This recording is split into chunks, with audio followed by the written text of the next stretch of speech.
저는 정신과 의사 이광민이고요. 요즘은 정신과 의사보다는 부부 상담사 비슷한 느낌으로 더 알려져 있는 것 같습니다. 근데 원래 저의 전공은 정신과 의사가 맞고요. 그리고 원래 전공은 암 환자 전공을 했어요. 암 환자 정신건강이 제 원래 전공이고 그게 일정 부분 트라우마거든요. 우리 삶에서 극복해야 되는 트라우마가 어떤 식으로 우리 삶에 영향을 미치고 어떻게 극복해야 될지 이런 거를 주로 많이 고민하고 있는 정신과 의사입니다. MBTI에서 생각 많은 사람 중에서는 J형도 있을 거고 T바리도 있을 거고 그리고 E보다는 I형이 많죠. 왜냐하면 이게 어떤 특징이냐면요. 내가 남의 눈치를 많이 보는 타입이에요. 그리고 내가 특정 기준을 많이 높여놓으려고 하는 사람들의 특징이에요. 그러니까 감성보다 이성적이고 나중심적이라기보다는 타인의 신경을 많이 쓰고 이게 나중심적이라는 게 오히려 E고요. I는 오히려 타인의 눈치를 많이 보게 되거든요. 그리고 P보다는 J가 그래도 뭔가 이렇게 기준점을 맞추려고 노력하는 타입이기 때문에 생각이 좀 더 많겠죠. P는 그냥 약간 즉흥적인 측면들도 없지 않아 있기 때문에요. 그래서 제가 뭐 MBTI를 뭐 아주 좋은 검사라고 이야기할 수는 없지만 요즘 워낙 유행하니까요.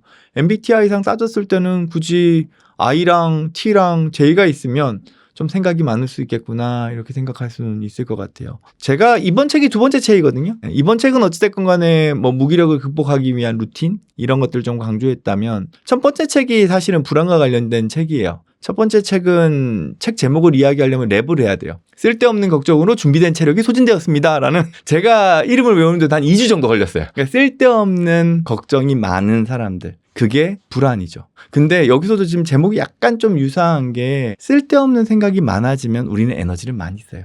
그러니까 소진되는 거예요. 쓸데없는 걱정으로 준비된 체력이 소진되었습니다라는 건 우리가 쓸데없는 데 신경을 많이 쓰기 때문에 번잡해져요.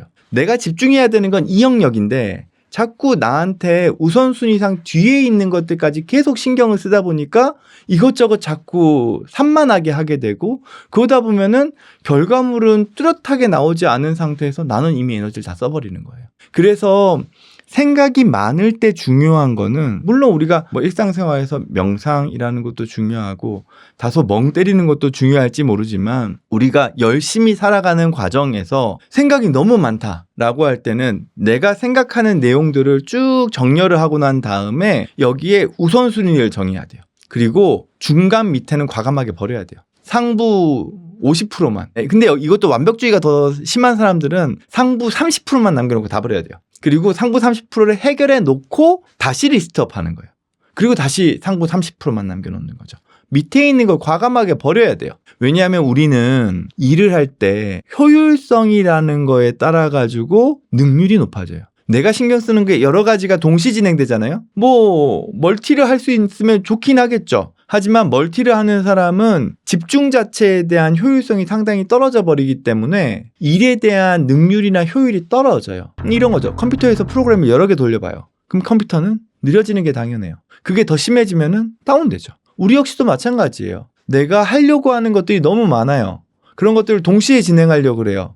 그러면 당연히 우리는 느려져요. 불안이 높다는 건 내가 신경 쓰는 게 그만큼 많아졌다는 얘기예요. 그러면은 나한테 중요한 불안, 나한테 꼭 필요한 불안을 빼놓고서는 지금은 무시하는 거예요. 그리고 나한테 당면한, 지금 현재 상황에서 나한테 당면한 불안에만 집중을 하고 그것부터 해결하고 난 다음에 다시금 우선순위를 정하는 거죠. 이런 거죠. 침투 사고를 표현할 때 제일 많이 이야기하는 건 강박이에요. 강박을 많은 사람들이 이제 행동이라고 자꾸 생각을 하시거든요. 손을 자꾸 씻는다거나 물건을 막 정리한다거나 이런 거죠. 근데 강박은 기본적으로 강박 사고에서 시작이 되고 강박 사고를 해결하기 위해서 강박 행동이 결과물로 나오는 거예요. 그리고 그 강박 사고는 침투 사고랑 똑같아요. 즉 무슨 이야기냐 하면 나는 굳이 신경 쓰고 싶지 않아요. 나한테 지금 그렇게 중요하지도 않아요.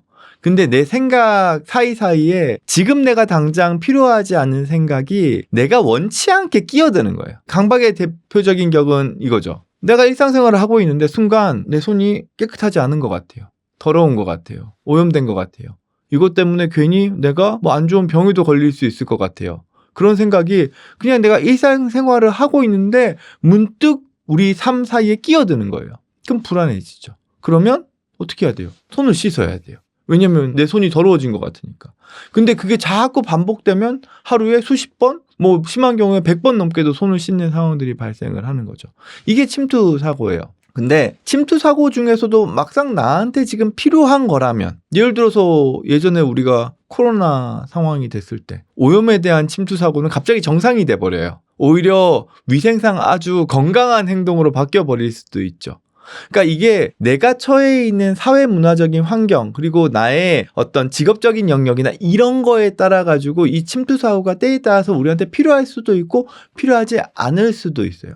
그래서 중요한 건 이 불안이라는 생각이 우리 삶에 끼어들 때 우리가 반드시 기억해야 되는 건 이 불안이라는 생각을 통해서 나의 일상생활의 영역이 조금 더 나아지느냐 아니냐예요. 내가 이 불안 때문에 특정 행동을 해요.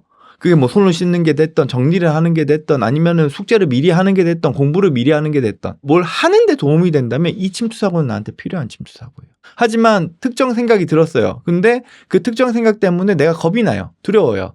남들한테 인정 못 받을 것 같아요. 나 이거 해봤자 보니까 성적도 안 좋게 나올 것 같고, 혹시라도 지적받을 것 같고, 혹시나 실수하면 어떡하지 때문에 내가 안 하게 돼요. 회피하게 돼요. 그럼 이 침투 사고는 내 삶에 해가 되는 침투 사고인 거죠. 나한테 해가 되는 침투 사고는 끊임없이 무시하셔야 돼요. 이게 끊임없이가 되게 중요해요. 그 실험 있잖아요. 강아지 실험. 학습된 무기력이죠. 반복적인 전기 충격 때문에 내가 더 이상 뭘 해도 이 전기 충격에서 벗어날 수 없다고 절망에 빠져버린 그 강아지를 다시금 움직이게끔 하기 위해서 할 수 있는 방법은 한 가지밖에 없어요. 아무리 어떤 방법을 동원해도 안 돼요. 뭐 때려보기도 하고 먹이로 유인을 해보기도 하고 옆에서 난간을 뛰어넘어서 그냥 편한 공간으로 넘어가는 강아지를 보여주기도 하고, 근데도 꿈쩍도 안 해요. 유일하게 할 수 있는 방법은 이 강아지를 들고는 안전한 공간으로 옮겨놓는 거예요.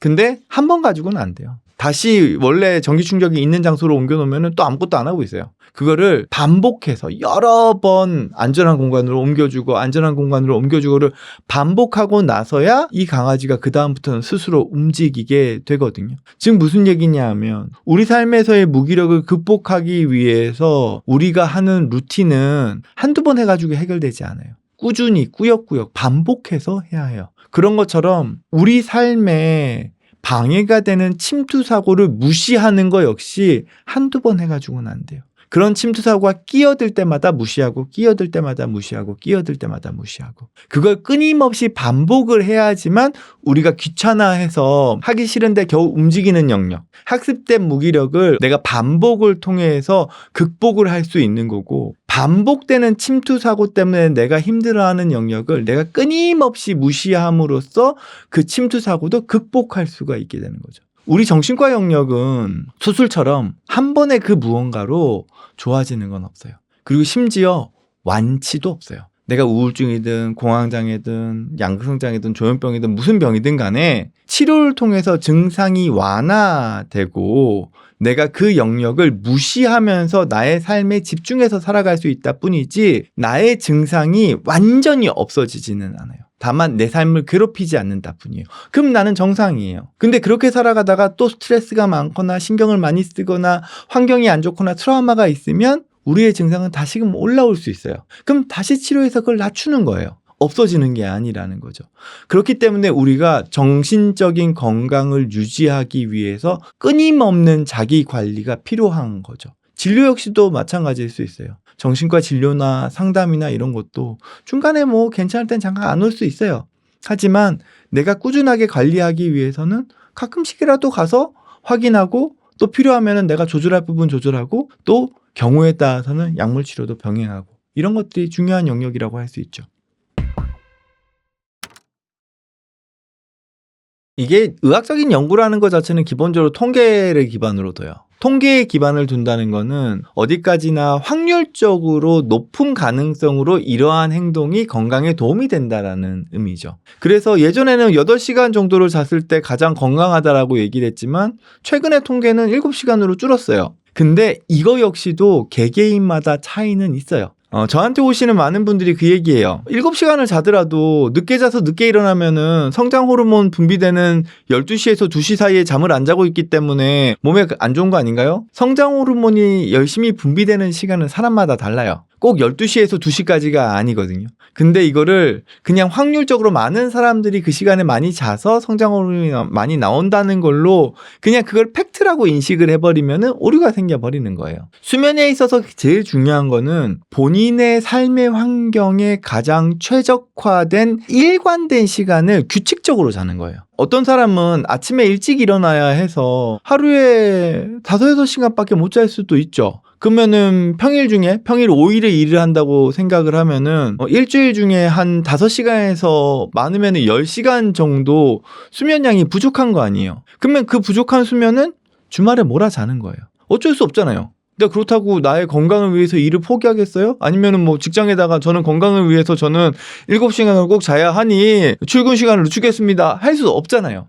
그러면 그 상황에 맞게끔 나한테 맞는 규칙적인 수면 습관을 잡는 게 우리 건강에 더 도움이 될 수 있어요. 사람이 밤에 몰아서 잘 수 있는 건 우리가 그만큼 안전한 사회를 살고 있기 때문에 생긴 후천적 습관일 수 있어요. 무슨 얘기냐 하면 동물들을 봤을 때 천적이 있는 말이나 새 이런 천적에 의해서 공격을 받을 수 있는 동물들은 통잠을 못 자요. 거의 1-2시간 간격으로 짧게는 15분, 길게는 30분씩 쪼개 자요. 24시간 동안. 심지어 돌고래라는 동물은 좌뇌 우뇌를 나눠가면서 자기 때문에 24시간 동안 잠을 안 자요. 우뇌로 자는 동안에는 좌뇌로 활동하고 좌뇌가 자는 동안에는 우뇌로 활동을 하는 거예요. 그 이유는 내가 천적의 위험에서 나를 보호하기 위해서죠. 근데 동물들 중에서 오래 자는 동물들이 있어요. 박쥐 같은 동물들. 동굴 저 깊숙한 데 숨어 있으니까 천적이 없어요. 잠만 자는 거예요. 사자나 호랑이 천적이 없죠. 그러니까 15시간, 17시간씩 잘 수 있는 거예요. 우리가 만약에 예전에 야생에서 만약에 삶을 살았다면 우리 역시도 7시간 통잠은 불가능했을 거예요. 그러면 다른 수면의 패턴이 있었겠죠. 즉 무슨 얘기냐 하면 우리는 우리 환경에 맞는 나만의 수면 패턴이 있고 그 수면 패턴을 규칙적으로 유지한다면 그래도 어느 정도 건강한 수면을 가져갈 수 있다라는 거죠. 제가 절대 먹지 말아야 되는 수면제로 루나팜을 거론한 이유는 그러니까 많은 나라에서 루나팜이 금지되어 있기 때문에 그래요. 미국에서도 금지되어 있고 유럽에서도 금지되어 있고 뭐 심지어 남미에서도 금지되어 있거든요. 왜냐하면은 루나팜이 데이트 강간 목적으로 악용되는 여지가 있어서 그걸로 많이 알려진 약이기도 해요. 중독성도 크기도 하지만 물론 그렇다 그래서 다른 수면제들이 그런 또 악용될 위험이 없냐 하면 또 그건 아니에요. 하여튼 루나팜이 거기에 상징적인 약이다 보니까 루나팜 자체가 절대로 먹지 말아야 될 수면제 이렇게 제가 좀 이야기한 측면은 있고요. 그렇다고 다른 수면제 대표적인 게 이제 스틸록스 졸피뎀 뭐 이런 약들이죠. 그런 약이 안전하냐 하면 결코 그렇지 않아요. 기본적으로 스틸록스 졸피뎀은 나 혼자 잔 거 같은 느낌을 만드는 약이에요. 즉 착각을 일으켜요. 드셔본 적 있으신 분이라면은 초반에 다들 똑같은 경험하세요. 약 먹고 누웠더니 눈 뜨니까 아침이더라. 대박이네. 이런 약을 왜 안 먹어? 계속 먹죠. 근데 문제는 그 효과가 계속 가지 않아요. 우리는 기본적으로 잠을 자는데 30분에서 60분 동안 입면 시간이 걸리는 건 정상이라고 봐요. 물론 30분 안쪽이면 더 좋겠지만 60분까지도 우린 정상이라고 봐요. 잠을 드는 데는 시간이 걸려요. 그리고 자다가 중간에 좀 깰 수 있어요. 그리고 다시 잠들면 돼요. 중간에 화장실도 왔다 갔다 할 수도 있고요. 내일 되게 긴장되는 어떤 일이 있으면 잠을 좀 설칠 수도 있어요. 근데 다만 나중에 그 일이 끝난 다음에 몰아자면 되거든요. 근데 스틸록스는 어떤 환상을 만드냐 하면 이 약을 먹으면 바로 잠들 수 있어. 하지만 실제로 검사를 해보면 스틸록스를 먹고 바로 실제로 잠에 들지 않아요. 우리가 수면 다원 검사라 그래서 뇌파를 통해서 잠을 자는 걸 측정할 수 있는데 약을 먹고 난 다음에 환자는 10분, 20분 안에 잔 것 같은데? 라고 나중에 회상을 해서 기록을 하지만 실제 수면 다원 검사에서 잠든 시간을 보면 훨씬 더 뒤에 있어요. 단순히 약을 먹고 기억이 날아간 거예요. 그러다 보니까 대표적인 스틸록스 졸피뎀의 부작용이 기억이 안 난 채로 행동하는 거예요. 예를 들어서 이런 거죠. 스틸록스 먹고 난 다음에 개운하게 잘 잤네. 영양도 높게 먹었다 쳐요. 뭐 하나 가지고 잘 안 돼서 오늘은 좀 더 푹 자고 싶으니까 하나에 밥 먹자 하고 하나에 밥 먹었어요. 그러니까 먹자마자 얼마 안 돼서 잠들고 눈 뜨니까 아침이네라고 딱 아침에 일어나가지고 부엌에 딱 갔더니 라면을 먹은 흔적이 있어요. 양푼이 비빔밥을 비벼 먹은 흔적이 있어요. 근데 이 집은 나 혼자 살아요. 난 기억이 없는데 먹은 사람은 나예요. 그냥 기억을 못할 뿐이죠. 그러고 난 다음에 핸드폰을 봤더니 전화를 5만 대다 해놨어요. 카톡도 막 보내놨어요. 근데 이거 누가 보내요? 내가 보냈죠. 근데 난 기억 한 개도 못해요. 심한 경우에는 밖에 나가기도 하고 운전을 하는 경우마저 있어요. 가장 비극적인 건 우울증이 심해서 죽고 싶은 생각이 있을 때 스틸록스를 과량으로 복용하게 되면 나는 기억도 못한 채로 자살을 시도해버려요. 그래서 수면제가 위험하다고 이야기하는 거예요. 어쨌든 우리나라에서는 불법이에요. 식약처에서 약국에서 살 수 있는 약으로 허가되지는 않은 약이거든요. 근데 다만 외국에서는 이제 흔히 쓰고 있고 딱히 건강에 위해하지 않기 때문에 뭐 문제를 안 삼고 있는 거죠. 어찌됐건 근데 우리나라에서 멜라토닌 제형을 처방전 없이 사고 파는 거는 불법입니다. 근데 멜라토닌이 그렇다고 해서 도움이 되느냐? 잠을 드는 데는 좀 도움이 될 수도 있어요. 고용량인 경우에는요. 그리고 시차 적응을 하거나 내가 일정 부분의 수면 패턴을 잡는 데는 약간의 도움이 될 수도 있습니다. 하지만 숙면을 취하는 데 도움이 되지는 않아요. 왜냐하면 두 가지 이유가 있는데 첫 번째로 외국에서 파는 멜라토닌의 함량을 FDA에서 전수조사를 한 적이 있었는데 그 함량이 실제 함량이랑 맞지 않아요. 그리고 두 번째는 멜라토닌은 우리 몸 안에서 엄청 빨리 분해됩니다. 분해되는 속도를 측정하는 반감기, 반으로 떨어지는 데까지 걸리는 시간이 있는데 멜라토닌은 한 20분에서 40분 정도예요. 그러니까 20-30분 지나고 나면 우리 몸 안에서 분해가 반으로 뚝뚝 떨어지는 거예요. 그러면 1시간, 2시간 내로 다 분해해서 없어진다는 얘기거든요. 그래서 잠을 끌고 가는 효과는 멜라토닌은 기본적으로 약하죠. 즉 멜라토닌을 그냥 먹게 되면 우리 몸 안에서 한꺼번에 멜라토닌 농도가 확 높아졌다가 빨리 떨어지는 거예요. 그러면은 잠 들 때만 효과가 좀 있을 수 있다는 게 그런 의미고요. 근데 이제 우리 몸 안에서는 멜라토닌을 꾸준하게 분비하고 있죠. 우리 뇌에서. 아침까지. 그래서 멜라토닌을 어떻게 만드냐? 코팅을 여러 겹 씌워요. 그래서 잠을 자는 사이에 장에서 서서히 계속 흡수될 수 있도록 만들어 놓은 게 의학용 멜라토닌이고요. 혹은 멜라토닌의 화학적인 구조를 살짝 바꿔서 반감기를 길게 만들어 놓은 것도 어떻게 보면 의학적으로 사용할 수 있는 멜라토닌의 약이라고 할 수 있죠. 이건 처방전이 있어야 살 수 있습니다. 멜라토닌은 딱히 부작용은 없어요. 용량이 높아졌을 때 다만 이제 여성 호르몬에 약간 영향이 있어서 약간 피임 효과가 있습니다. 그래서 내가 임신을 준비하려고 하고 있다라고 할 때는 멜라토닌은 좀 피하시는 게 좋겠죠.